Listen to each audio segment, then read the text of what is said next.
Here are 5 books that live absolutely rent-free in my brain.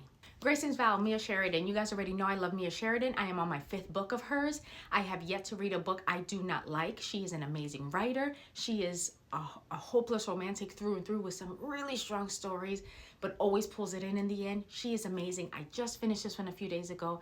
I love it, and I have not stopped thinking about it.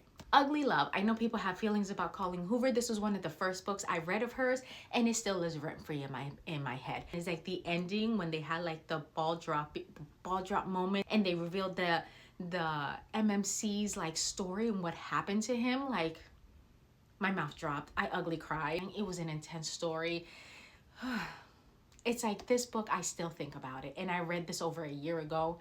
It is a beautiful story. It's a rough story. It's a hard story, but it's just like such good conversation after.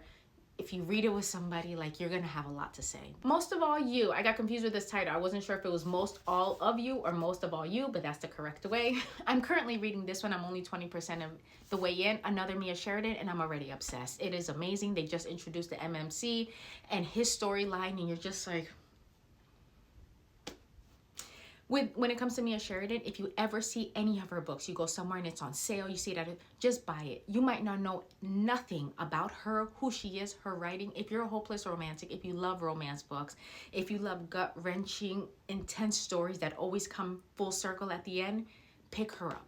I promise you, you will not be disappointed in any of her books. The Book of Lost Names. I read this a few months ago, and I still think about it. I love books about books. I especially love books about the war. I love historical fiction. I love all of those things.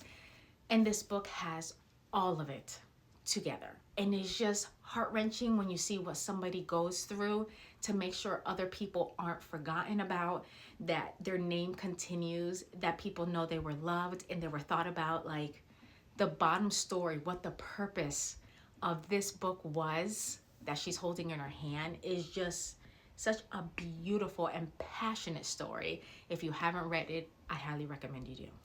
When is any of her books not in my brain?